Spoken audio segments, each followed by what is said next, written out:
Hello, hi, assalamu alaikum and welcome to a new video.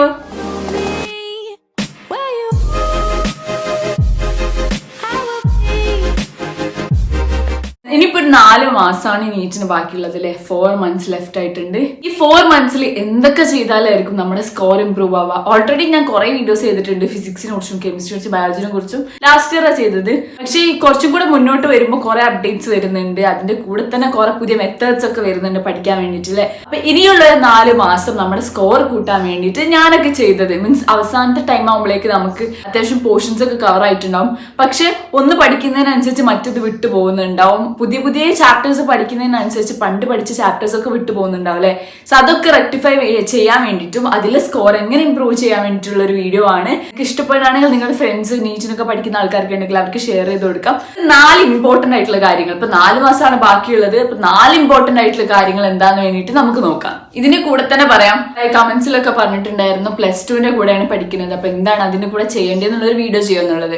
അത് വേറെ തന്നെ ചെയ്യാം. പക്ഷെ അവർക്ക് വേണ്ടിയിട്ടൊരു ടിപ്പ് പറഞ്ഞുതരാം. നിങ്ങളിപ്പോ +2 പഠിച്ചുകൊണ്ടിരിക്കുന്ന ആൾക്കാരാണെങ്കിൽ +2ൽ ഫോക്കസ് ചെയ്യുക. നിങ്ങളുടെ ആ തിയറി സബ്ജക്റ്റിൽ ഫോക്കസ് ചെയ്യുക. തിയറി എക്സാമിന് വേണ്ടി പ്രിപ്പയർ ചെയ്യുക. എങ്ങനെയാണോ തിയറി എഴുതുന്നത് അതുപോലെ പ്രിപ്പയർ ചെയ്യുക. ഇപ്പൊ CBSE ആയി കഴിഞ്ഞാൽ അവർക്ക് കുറച്ച് 1 word ക്വസ്റ്റ്യൻസ് ഉണ്ടാവും തോന്നുന്നു. അതിനനുസരിച്ചിട്ട് അവർ പ്രിപ്പയർ ചെയ്യുക. നിങ്ങളുടെ ബോർഡ് എക്സാം എന്ന് പറയുന്നത് നീറ്റ് എക്സാം പറയുന്നത് രണ്ടും ഡിഫറെന്റ് ആയിട്ടുള്ള സബ്ജക്ട്സോ ചാപ്റ്റേഴ്സോ അല്ല. നിങ്ങളുടെ ബോർഡ് എക്സാമിന്റെ സെയിം സാധനങ്ങൾ തന്നെയാണ് നീറ്റ് എക്സാമിനുള്ളത്. പക്ഷെ അതിന്റെ മോഡ് ഓഫ് എക്സാമിനേഷൻ കുറച്ച് വ്യത്യാസം ഉണ്ടെന്നുള്ളൂ. നമുക്കൊരു പക്ഷെ തിയറി ആയിട്ടുള്ള ക്വസ്റ്റ്യൻസ് ആയിരിക്കും ഏത് ക്വസ്റ്റ്യൻ ആൻസർ ആയിരിക്കും നമ്മൾ ബോർഡ് എക്സാമിന് എഴുതുന്നത്. പക്ഷെ നീറ്റിന്റെ ഭാഗത്തേക്ക് വരുമ്പോൾ നമുക്ക് 1 word ക്വസ്റ്റ്യൻസ് ആയിരിക്കും. ഓൾറെഡി നിങ്ങൾക്ക് തിയറി ബേസ്ഡ് ആയിട്ടുള്ള മീൻസ് ചാപ്റ്റേഴ്സും കോൺസെപ്റ്റും ക്ലിയർ ആണെങ്കിൽ അതൊന്ന് ജസ്റ്റ് നിങ്ങളൊന്ന് പ്രാക്ടീസ് ചെയ്യേണ്ട ആവശ്യം മാത്രമേ ഉണ്ടാവുള്ളൂ. അപ്പൊ നിങ്ങൾ +2 പഠിക്കുന്ന ആൾക്കാരാണെങ്കിൽ വൃത്തിക്ക് നിങ്ങൾ ആ ബേസ് ഒക്കെ ക്ലിയർ ആക്കുക. ഫിസിക്സ് ആവട്ടെ, കെമിസ്ട്രി ആവട്ടെ, ബയോളജി ഒക്കെ ആവട്ടെ, NCERT ഒക്കെ വൃത്തിക്ക് പഠിച്ചിട്ട് അതിലൊരു സംശയമോ ഡൗട്ടോ ഇല്ലാത്ത രീതിയിലാക്കുക. എന്നിട്ട് എന്ത് ചെയ്യാം, നിങ്ങളൊന്ന് ജസ്റ്റ് ക്വസ്റ്റ്യൻ പ്രാക്ടീസ് ചെയ്തുകൊണ്ടിരിക്കുക. നമുക്ക് എന്താണ് ഈ 4 ഇമ്പോർട്ടന്റ് ആയിട്ടുള്ള കാര്യങ്ങൾ നോക്കാം. ഇപ്പൊ ഞാൻ പറയുകയാണെങ്കിൽ ഫസ്റ്റ് തന്നെ റെക്ടിഫൈ യുവർ നെഗറ്റീവ്സ്. ഇപ്പൊ കുറെ എക്സാം ചെയ്യുമ്പോൾ കുറെ നെഗറ്റീവ് മാർക്കിങ്സ് വരാൻ മതി. പ്രത്യേകിച്ച് എനിക്കൊക്കെ ബയോളജിയിലായിരുന്നു കൂടുതലായിട്ട് നെഗറ്റീവ്സ് വന്നിരുന്നത്. നിങ്ങൾ ആ നെഗറ്റീവ്സ് റെക്ടിഫൈ ചെയ്യാൻ വേണ്ടിയിട്ടാണ് നോക്കേണ്ടത്. നമ്മൾ നെഗറ്റീവ്സ് റെക്ടിഫൈ ചെയ്യുക. ഫസ്റ്റ് ഒരു എക്സാം അറ്റൻഡ് ചെയ്തെന്ന് വെച്ചോ. ആ എക്സാം അറ്റൻഡ് ചെയ്ത് കഴിഞ്ഞാൽ അതിന്റെ ആൻസർ ഷീറ്റ് നമുക്ക് കിട്ടും, ആൻസർ കീ നമുക്ക് കിട്ടും. നമ്മൾ ആൻസർ കീയും ക്വസ്റ്റ്യൻ പേപ്പറും അന്ന് തന്നെ കമ്പയർ ചെയ്യുക. എന്നാണോ നിങ്ങൾക്ക് എക്സാം കഴിയുന്നത്, എക്സാം കഴിഞ്ഞ് ആ ഒരു ഒരു അരമണിക്കൂറിനുള്ളിൽ നിങ്ങൾ അത് കമ്പയർ ചെയ്യുമ്പോൾ തന്നെ നിങ്ങൾക്ക് എന്തുകൊണ്ടാണ് തെറ്റ് വന്നത്, നിങ്ങൾ ആ എക്സാമിന്റെ ടൈമിൽ ആ ക്വസ്റ്റ്യൻ അറ്റൻഡ് ചെയ്യുമ്പോൾ നിങ്ങളുടെ തിങ്കിങ് എങ്ങനെ ആയിരുന്നു എന്നുള്ളത് പെട്ടെന്ന് മനസ്സിലാവും. അതാണ് ഞാൻ ഫസ്റ്റ് 1.5 hour എന്ന് പറയുന്നത്. ആ ഒരു ഫസ്റ്റ് എക്സാം കഴിഞ്ഞുള്ള ആ അരമണിക്കൂർ നിങ്ങൾ ചെയ്യുമ്പോൾ മനസ്സിലാവും നിങ്ങൾക്ക് എവിടേക്കാണ് നെഗറ്റീവ് വന്നത്, എന്തുകൊണ്ടാണ് നെഗറ്റീവ് വന്നത്. ആ നെഗറ്റീവ് റെക്ടിഫൈ ചെയ്യാൻ വേണ്ടി കാര്യങ്ങൾ നോക്കണം. എന്താണ് ചിലപ്പോൾ കോൺസെപ്റ്റ് മനസ്സിലായിട്ടുണ്ടാവില്ല, അല്ലെങ്കിൽ കാൽക്കുലേഷൻ മിസ്റ്റേക്ക് ആയിരിക്കും, അത് നോക്കണം. അല്ലെങ്കിൽ നിങ്ങൾക്ക് ചിലപ്പോൾ അവിടെ എത്തിയപ്പോൾ കൺഫ്യൂസ്ഡ് ആയിരിക്കും. എന്തുകൊണ്ട് കൺഫ്യൂസ്ഡ് ആയെന്നുള്ളതാണ് നമ്മൾ റെക്ടിഫൈ ചെയ്ത് കഴിഞ്ഞാൽ നെക്സ്റ്റ് ടൈം ആ ക്വസ്റ്റ്യൻ വരുമ്പോൾ നമുക്ക് എന്തായാലും നെഗറ്റീവ് വരില്ല. ആ രീതിയിൽ വേണം നമ്മൾ റെക്ടിഫൈ ചെയ്യാൻ വേണ്ടിയിട്ട്. അപ്പൊ നിങ്ങളൊരു ക്വസ്റ്റ്യൻ പേപ്പർ കിട്ടിക്കഴിഞ്ഞാൽ അതിൽ എന്തെങ്കിലും തെറ്റ് പറ്റിയിട്ടുണ്ടെങ്കിൽ എന്തുകൊണ്ടാ തെറ്റ് എന്നുള്ളത് കണ്ടുപിടിക്കുക. ടെക്സ്റ്റ് ബുക്കിൽ ആ ഭാഗം മാത്രം റെഫർ ചെയ്താൽ മതി. പിന്നെയും വീണ്ടും ആ ചാപ്റ്റർ ഫുൾ പഠിക്കേണ്ട ആവശ്യമില്ല. ആ ഭാഗം മാത്രം റെഫർ ചെയ്യുക, എന്നിട്ട് നോക്കി കണ്ടുപിടിക്കുക. നെക്സ്റ്റ് ടൈം അങ്ങനെ സെയിം ക്വസ്റ്റ്യൻ വന്നു കഴിഞ്ഞാൽ ആ ഒരു മിസ്റ്റേക്ക് വരരുത്. ഇത് അവസാനത്തെ 4 മാസത്തേക്കുള്ള കാര്യങ്ങളാണ്. ഈ 4 മാസം നമ്മൾ നെഗറ്റീവ് റെക്ടിഫൈ ചെയ്തിട്ടില്ലെങ്കിൽ എക്സാമിന് റിയൽ നീറ്റ് എക്സാമിന് പോകുമ്പോഴും നമുക്ക് ഇതേ പ്രശ്നം വന്നുകൊണ്ടിരിക്കും. ഒരു കാര്യം എനിക്ക് പറയാനുള്ളത് റിവിഷൻ. ഇപ്പൊ ഈ ഒരു നിങ്ങളിപ്പോ തുടങ്ങിയിട്ട് ഇപ്പൊ ഒരു 6 months എന്തായാലും ആയിട്ടുണ്ട് നിങ്ങളുടെ പ്രിപ്പറേഷൻ ഒക്കെ തുടങ്ങിയിട്ടില്ലേ. ഈ 6 months നിങ്ങൾ കുറെ കാര്യങ്ങൾ പഠിച്ചിട്ടുണ്ടാവും.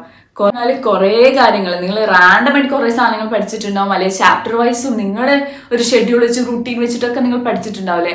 നിങ്ങൾ ഫസ്റ്റ് പഠിച്ച കാര്യങ്ങൾ എന്തെങ്കിലും ഇപ്പോഴത്തേക്ക് ഓർമ്മയുണ്ടോ? നല്ല ചാൻസ് കുറവായിരിക്കും. അതുകൊണ്ട് തന്നെ ആ ഓർമ്മ നിൽക്കാൻ വേണ്ടിയിട്ടാണ് നമ്മൾ റിവിഷൻ എന്ന് പറഞ്ഞൊരു സംഭവം കൊണ്ടുവരുന്നത്. അപ്പൊ 3rd ആയിട്ട് ഇമ്പോർട്ടന്റ് ആയിട്ട് നമ്മൾ നോക്കുന്നതാണ് റിവിഷൻ. നമ്മൾ മുന്നേ പഠിച്ച കാര്യങ്ങൾ വീണ്ടും വീണ്ടും നമ്മൾ ഇടയ്ക്കിടയ്ക്ക് ഒന്ന് എടുത്ത് നോക്കിയിട്ടില്ലെങ്കിൽ നമുക്ക് വിട്ടുപോകും. അതിപ്പോ MBBSന്റെ കേസ് ആയി കഴിഞ്ഞാലും നീറ്റിന്റെ കേസ് ആയി കഴിഞ്ഞാലും എവിടെയാണെങ്കിലും റിവിഷൻ ഇല്ലെങ്കിൽ നമുക്ക് ഒരിക്കലും സ്കോർ ചെയ്യാൻ പറ്റില്ല. ഇപ്പൊ കോമ്പറ്റേറ്റീവ് എക്സാം ആകുമ്പോഴേ അതാണ് ഏറ്റവും മെയിൻ. ഇപ്പൊ നമ്മൾ ബോർഡ് എക്സാം ആകുമ്പോൾ തലേന്ന് ഇരുന്നിട്ട് പഠിക്കാം, ഏകദേശം ഓർമ്മ ഉണ്ടാവും എന്ന് വിചാരിക്കാം. പക്ഷെ നീറ്റ് എക്സാം ആകുമ്പോൾ നമുക്ക് കുറെ ചാപ്റ്റേഴ്സ് ഉണ്ട്. ഇപ്പൊ ഫിസിക്സ് 3 സബ്ജക്റ്റും ഇല്ലേ. നമുക്ക് സാധാരണ ബോർഡ് എക്സാം എഴുതുമ്പോൾ ഓരോ സബ്ജക്ട് വെച്ചിട്ടല്ലേ നമ്മൾ എഴുതുക. അപ്പം ഇതിന് റിവിഷൻ നടത്തിയിട്ടില്ലെങ്കിൽ അതിനനുസരിച്ച് നമുക്കൊന്നും ഓർമ്മ ഉണ്ടാവില്ല. അതുകൊണ്ട് റിവിഷൻ ഇമ്പോർട്ടന്റ് ആയിട്ട് നടത്തണം. ഞാൻ എപ്പോഴും പറയാറുണ്ട്, ഒരു ഷോർട്ട് നോട്ട് വെക്കണം. നിങ്ങൾ ഇടയ്ക്കിടയ്ക്ക് രാവിലെ ഈ ഷോർട്ട് നോട്ട് എടുത്തിട്ട് റാൻഡം ഇപ്പം നിങ്ങൾക്ക് പെട്ടെന്ന് ഒരു ഏതെങ്കിലും ചാപ്റ്റർ ഓർമ്മയില്ല, അപ്പൊ ആ ചാപ്റ്റർ എടുത്തിട്ട് നോക്കണം. എല്ലാ ദിവസവും ടെക്സ്റ്റ് ബുക്ക് വായിക്കുന്നല്ല, പക്ഷെ റിവിഷൻ ഇമ്പോർട്ടന്റ് ആയിട്ട് നടത്തണം. നിങ്ങൾ ഇപ്പോഴും നടത്തുന്നില്ലെങ്കിൽ തുടങ്ങിക്കോ. ഒരു 2-3-4 മാസത്തേക്ക് ഇനി അത് ഒരു ഡെയിലി റുട്ടീൻ പോലെ വെക്കണം. ഓക്കെ, അങ്ങനെ റിവിഷന് വേണ്ടിയിട്ട് നിങ്ങൾക്ക് ഹെൽപ്ഫുൾ ആവുന്ന ഒരു ആപ്പാണ് മെമോനീറ്റ്. ഇപ്പൊ നിങ്ങൾക്ക് എല്ലാവർക്കും അറിയാലോ, നീറ്റ് എക്സാമിന് MCQ മൾട്ടിപ്പിൾ ചോയ്സ് ക്വസ്റ്റ്യൻസ് ആണ് അതിന്റെ എക്സാമിനേഷൻ മോഡൽ എന്ന് പറയുന്നത്. അപ്പൊ ഈ മെമോനീറ്റ് ആപ്പിൽ തന്നെ കുറെ MCQs ഉണ്ട്. നിങ്ങൾക്ക് ഒരു ക്വസ്റ്റ്യൻ ബാങ്ക് ആയിട്ട് തന്നെ ഇതിന് യൂസ് ചെയ്യാം. യൂസ്ഫുൾ ആയിട്ട് കുറെ ക്വസ്റ്റ്യൻസ് നമ്മൾ എങ്ങനെ നെഗറ്റീവ്സ് വരുത്തുന്നൊക്കെ മനസ്സിലാക്കാൻ പറ്റിയ ഒരു ആപ്പ് തന്നെയാണ് ഇത്. ഇതിൽ തന്നെ ക്വിക്ക് നോട്ട്സ് ആയിട്ട് അവൈലബിൾ ആണ്. മീൻസ് നമുക്ക് പെട്ടെന്ന് ഗ്രാബ് ചെയ്യാൻ പറ്റുന്ന രീതിയിൽ നിമോണിക്സും മീംസും അതിൽ കുറച്ചും കൂടി ഇൻട്രസ്റ്റിംഗ് ആയിട്ടുള്ള സ്ക്രാമ്പിൾ വേർഡ്സ് നമുക്കറിയില്ലേ, നമ്മളെപ്പോഴും പണ്ട് ജംബിൾ വേർഡ്സ് ഒക്കെ കളിക്കാറില്ലേ, അതുപോലെ ഒരു സ്ക്രാമ്പിൾ ആയിട്ട് കുറെ ലെറ്റേഴ്സ് കൊടുത്തിട്ടുണ്ടാവും, അതിൽ നിന്ന് നമ്മൾ വേർഡ്സ് ഉണ്ടാക്കി കണ്ടുപിടിക്കുക. അങ്ങനെ ഒരു ഫ്ലാഷ് കാർഡ്സ് ഒക്കെ അവൈലബിൾ ആക്കിയിട്ട് നമുക്ക് എങ്ങനെയെങ്കിലുമൊക്കെ നമ്മൾ ബോർ അടിച്ചിരിക്കുന്ന ടൈമിൽ പെട്ടെന്ന് നമുക്ക് യൂസ് ചെയ്യാൻ പറ്റുന്ന ഗെയിംസ് ഒക്കെ ഇല്ലേ, അതുപോലെ നിങ്ങൾക്ക് യൂസ്ഫുൾ ആയിട്ട് യൂസ് ചെയ്യാൻ പറ്റുന്ന ഒരു ആപ്പ് തന്നെയാണ് മെമോനീറ്റ്. ഓരോ വർഷം കഴിയും തോറും നീറ്റ് എക്സാമിന്റെ ട്രെൻഡ് ഇങ്ങനെ മാറിക്കൊണ്ടിരിക്കുകയാണ് ക്വസ്റ്റ്യൻസിന്റെ ഒക്കെ. അപ്പൊ അങ്ങനത്തെ ഒരു ട്രെൻഡ് മാറുന്നതിനനുസരിച്ചിട്ടുള്ള മോഡൽ ഓഫ് ക്വസ്റ്റ്യൻസും ഇൻഡെപ്ത് ക്വസ്റ്റ്യൻ പ്രാക്ടീസും ഇതിൽ കൊടുക്കുന്നുണ്ട്. മെമോനീറ്റ് ഇപ്പൊ ലോഞ്ച് ചെയ്യാൻ പോകുന്നതാണ് മെമോനീറ്റിന്റെ ക്യാപ്സ്യൂൾ എന്ന് പറഞ്ഞിട്ടുള്ള ഒരു ടൈം ബൗണ്ട് ആയിട്ടുള്ള ഒരു സംഭവമാണിത്. പക്ഷെ എനിക്ക് കുറച്ചുകൂടി എൻഗേജിംഗ് ആയിട്ട് തോന്നി. ഇപ്പൊ 3 to 4 minutes ഉള്ള വീഡിയോസ് അവർ അവൈലബിൾ ആക്കും. ഈ 3 to 4 minutes ഉള്ള വീഡിയോ കണ്ടു കഴിഞ്ഞാൽ അതിന്റെ കൂടെ തന്നെ ക്വസ്റ്റ്യൻ പ്രാക്ടീസും നോട്ട്സും ഉണ്ടാവും. അപ്പോൾ നമ്മൾ എന്ത് ചെയ്യും, സാധാരണ നമ്മൾ എന്ത് ചെയ്യും, ഒരു വീഡിയോ കണ്ടിട്ട് ക്വസ്റ്റ്യൻ പ്രാക്ടീസ് ഒക്കെ കുറെ കഴിഞ്ഞിട്ടല്ലേ ചെയ്യുക. അപ്പൊ നമുക്ക് ഒന്നും ഓർമ്മ ഉണ്ടാവില്ല, അല്ലെങ്കിൽ നമ്മൾ ആ ക്ലാസ്സിൽ കേട്ട് റിലേറ്റ് ചെയ്ത കാര്യങ്ങൾ ആ ടൈമിൽ നമുക്ക് ഭയങ്കര റിലേറ്റബിൾ ആയിട്ട് തോന്നിയിട്ടുണ്ടോ, പിന്നെ റിലേറ്റ് ചെയ്യാൻ പറ്റുന്നുണ്ടാവില്ല. പക്ഷെ ഇതിൽ അവർ ടൈം ബൗണ്ട് ആയിട്ട് വെച്ചത്, ഇന്ന ടൈമിനുള്ളിൽ അവർ വെച്ച ടൈമിനുള്ളിൽ നമ്മൾ ആ വീഡിയോ കാണണം, ആ വീഡിയോന്റെ ശേഷം ആ ക്വസ്റ്റ്യൻ പ്രാക്ടീസും ചെയ്യണം, അതിന് നോട്ട്സും ഒക്കെ റെഫർ ചെയ്യണം. ആ ഒരു ടൈമിൽ നമുക്ക് എന്ത് ചെയ്യാം, നമ്മുടെ നെഗറ്റീവ്സ് എന്താണ്, നമുക്ക് എന്താണ് മനസ്സിലാവാത്തത്, ഏത് കോൺസെപ്റ്റ് ആണ് നമുക്ക് കയറാത്തത് എന്നൊക്കെ ഉള്ളത് മനസ്സിലാവും. അപ്പൊ ഈ ഒരു ക്യാപ്സ്യൂളിന്റെ മെയിൻ എയിം എന്താന്ന് വെച്ചാൽ നമ്മൾ ആ ടൈം ബൗണ്ട് ആയിട്ട് സ്റ്റിക്ക് ചെയ്തിട്ട് അതിനുള്ള ആ ഒരു ടൈമിനുള്ളിൽ നമ്മുടെ എല്ലാ പ്രിപ്പറേഷൻസും തുടക്കം മുതലേ നമ്മൾ തീർക്കുക എന്നുള്ളതാണ്. അതിൽ ഒരു എഫക്റ്റീവായ മെത്തേഡിലൂടെ നമുക്ക് റിവൈസ് ചെയ്യാനും പഠിക്കാനും പറ്റും. നമ്മളൊരു എങ്ങനെയാണ് നമ്മൾ ആ ടൈമിന്റെ ഉള്ളിൽ പ്ലാൻ ചെയ്ത് തീർക്കാൻ പറ്റുക എന്നുള്ളത് നോക്കാൻ പറ്റും. ഈ ആപ്പിന്റെ ലിങ്ക് ഞാൻ ഡിസ്ക്രിപ്ഷനിൽ കൊടുക്കാം. ഇപ്പൊ iOS അവൈലബിൾ ആണ്. അതിന് കൂടെ തന്നെ ഈ ആപ്പിൽ ടെസ്റ്റ് സീരീസും ഉണ്ട്, പ്രീവിയസ് ഇയർ ക്വസ്റ്റ്യൻസ് ഒക്കെ ഉണ്ട്. അപ്പൊ നിങ്ങൾക്ക് എവിടെ ഇരുന്നിട്ട് വേണമെങ്കിലും റിവൈസ് ചെയ്യാനും ക്വസ്റ്റ്യൻസ് അറ്റൻഡ് ചെയ്യാനും പറ്റുന്നതാണ്. ഇപ്പൊ കൂടുതലും ഡിജിറ്റൽ ആയിട്ടുള്ള കാലമാണല്ലോ. അപ്പൊ അങ്ങനെ നിങ്ങൾക്ക് യൂസ്ഫുൾ ആയിട്ട് യൂസ് ചെയ്യാൻ പറ്റുന്ന ഒരു ആപ്പാണ് മെമോനീറ്റ്. കടിയിൽ കൊടുത്ത ലിങ്ക് ക്ലിക്ക് ചെയ്ത് കഴിഞ്ഞാൽ ഡൗൺലോഡ് ചെയ്യാൻ പറ്റുന്നതായിരിക്കും. So just check it out. എനിക്ക് പറയാനുള്ളത് ഇൻടെക്സ്റ്റ് ക്വസ്റ്റ്യൻസ് ഇല്ലേ, കെമിസ്ട്രി NCERT ഇൻടെക്സ്റ്റ് ക്വസ്റ്റ്യൻസ് കുറെ ഉണ്ട്. നീറ്റ് എക്സാമിന്റെ ടൈമിൽ ഈ ക്വസ്റ്റ്യൻസിലെ വെറും വാല്യൂസ് മാത്രം മാറ്റിയിട്ടാണ് ക്വസ്റ്റ്യൻസ് ഒക്കെ വന്നിട്ടുള്ളത്. വാല്യൂസ് മാറ്റി കഴിഞ്ഞാൽ നമ്മൾ കാൽക്കുലേഷൻ മാത്രമേ ഡിഫറെന്റ് ഉണ്ടാവുള്ളൂ. പക്ഷെ നമ്മൾ അതിൽ ഉപയോഗിക്കേണ്ട ഇക്വേഷൻസ് എന്തൊക്കെ രീതിയിലാണ് നമ്മൾ ആ ഇക്വേഷനിലേക്ക് എത്തുന്നത്, ആ ഒരു നമ്മുടെ ആ ഒരു തിങ്കിങ് ഉണ്ടല്ലോ, ആ ഒരു ക്വസ്റ്റ്യൻ കാണുമ്പോൾ പെട്ടെന്ന് നമുക്ക് വരുന്ന റിഫ്ലെക്സ് ആവണമെങ്കിൽ തന്നെ ഇൻടെക്സ്റ്റ് ക്വസ്റ്റ്യൻസ് ഒന്ന് പ്രാക്ടീസ് ചെയ്യുന്നത് നല്ലതാണ്. ഇൻടെക്സ്റ്റ് ക്വസ്റ്റ്യൻസ്, കെമിസ്ട്രിയിലെ സൊല്യൂഷൻസ്, പിന്നെ സോളിഡ് സ്റ്റേറ്റ്, ഇങ്ങനെ ചാപ്റ്റേഴ്സ് ഒക്കെ ഉണ്ടല്ലോ. അപ്പൊ അതിൽ കുറെ കെമിക്കൽ കൈനറ്റിക്സ് കുറെ ക്വസ്റ്റ്യൻസ് ഉണ്ട്. അതൊക്കെ ഒന്ന് പ്രാക്ടീസ് ചെയ്ത് പോയി കഴിഞ്ഞാൽ ആ മോഡൽ ഓഫ് ക്വസ്റ്റ്യൻസ് നമ്മൾ പരിചയമാവും. അത് കഴിഞ്ഞിട്ട് എക്സാമിന് പോകുമ്പോൾ ഈസി ആയിരിക്കും. ഫിസിക്സിലും ഉണ്ട് കുറെ ക്വസ്റ്റ്യൻസ്, ലാസ്റ്റ് എക്സസൈസിലൊക്കെ. അതൊക്കെ പറഞ്ഞാൽ ആ ക്വസ്റ്റ്യൻ ചിലപ്പോൾ വേറെ 2-3 കോൺസെപ്റ്റിന് ലിങ്ക് ചെയ്തിട്ടുള്ള ക്വസ്റ്റ്യൻ ആയിരിക്കും. എക്സാമിന് വരുമ്പോൾ അത് ഒറ്റൊരു ക്വസ്റ്റ്യൻ ആയിട്ട്, മീൻസ് ഒരു കോൺസെപ്റ്റ് മാത്രം റിലേറ്റഡ് ആയിട്ടുള്ള ക്വസ്റ്റ്യൻ ഒക്കെ ആയിട്ടാണ് വരിക. പക്ഷെ നമ്മൾ ഈ കുറെ ലിങ്ക് ചെയ്യുന്ന ക്വസ്റ്റ്യൻസ് ചെയ്ത് ശീലമായി കഴിഞ്ഞാൽ ഒറ്റ കോൺസെപ്റ്റ് വരുന്ന ക്വസ്റ്റ്യൻ ആകുമ്പോൾ നമുക്ക് ഈസി ആയിട്ട് ആൻസർ ചെയ്യാൻ പറ്റും. അപ്പൊ അതൊന്ന് റെഡി ആക്കണം നിങ്ങൾ.